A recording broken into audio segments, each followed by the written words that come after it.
When the prosecutor becomes the one who's raided, Rudy Giuliani is clearly in the legal fight of his entire life right now. He's under severe and serious criminal investigative review, and it got to the point that the feds raided his apartment and office.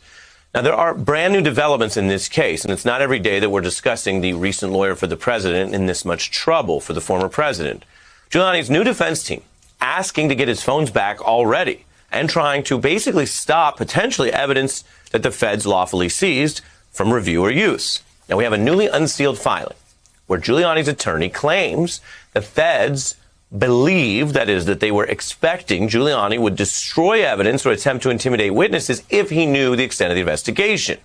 And we're also learning more about the early morning raid. Giuliani's team wants all the evidence halted.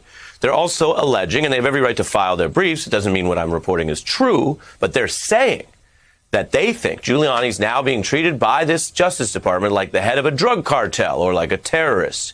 And they also say the information obtained, communications with, and on behalf of, and that's a key line we're going to get to, on behalf of the then sitting president, Donald Trump. They also claim he was cooperating with the then Trump State Department in his quest to give documents related to those actions about Ukraine and funneling information or dirt or whatever you want to call it to Secretary of State Mike Pompeo.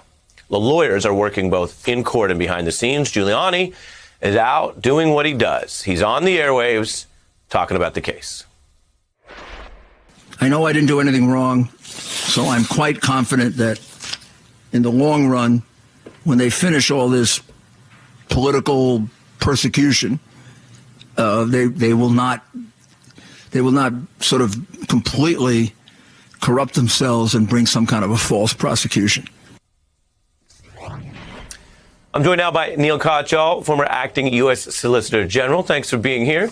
As you and I have discussed in any context, with anyone under review, they can avail themselves their criticisms and concerns about the government or possible search issues. They can do that. Do you see anything here, though, that sticks? Because there hasn't been any independent judicial ruling or any indication there was anything wrong with the underlying raid.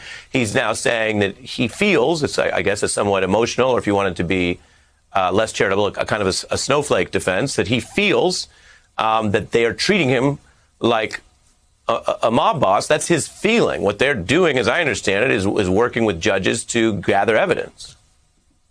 Yeah, so Ari, he certainly has the right to file whatever papers he wants to file. The papers he filed that were uncovered today are basically 14 pages of relative nonsense. I mean, he's basically arguing that there can't be a special master review over his material because, well, there wasn't already a special master review. Yeah, I don't think that kind of argument is really going to survive even the normal kind of scrutiny, let alone strict scrutiny. I mean, what Giuliani is trying to say here is he wants a special set of rights because he is the president's lawyer and he portrays it as prosecutors eager to go after him. And there's zero evidence to support that in his filing, except for the fact that the prosecutors also went after another Trump lawyer, Michael Cohen, who, by the way, admitted that he committed various federal crimes.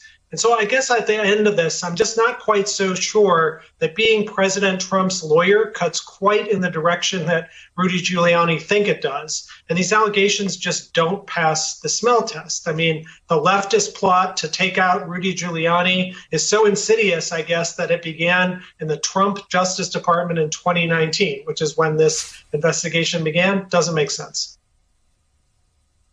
Yeah, I think that's all a tough but fair reckoning with at least what he's publicly filed.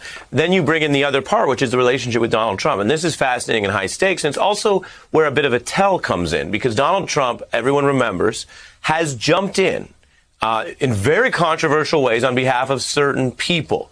I mean, Paul Manafort was convicted of a whole bunch of crimes, including a lot of personal enrichment that you might say, in fairness to Trump, didn't have to do with Trump. It had to do with him lining his own pockets and evading taxes. Trump still went in to help him, still went in to help Roger Stone. We know what it looks like when Donald Trump has decided to help someone regardless of controversy.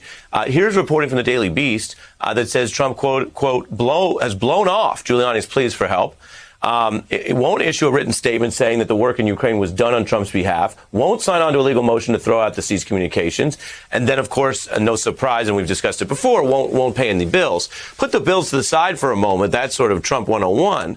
The fact that he won't do free things that he has done for others, does that tell you that Donald Trump thinks that there may be some actions that were taken vis-a-vis Ukraine or the election that he doesn't want fingerprints on? Absolutely. I mean, it may very well be that Trump doesn't want to help Giuliani because he himself is implicated in all of this. And that's why I think Giuliani's filing this letter today that we read is, really reads as a scared document. What he's trying to do is say, I should get access to everything that the prosecutors know, the affidavits that led a federal judge to sign off on a search warrant. And you can't do that at the investigation stage. Obviously, when someone is indicted, Brady versus Maryland and other things require information to be turned over. But there's a reason why investigations are secret. There's grand jury secrecy and all kinds of things. And it's because we want the investigation to continue unimpeded. And here, Giuliani's trying to interfere with the investigation itself at the front end because he's scared. And he says, look, I'm being treated like a drug lord or a terrorist.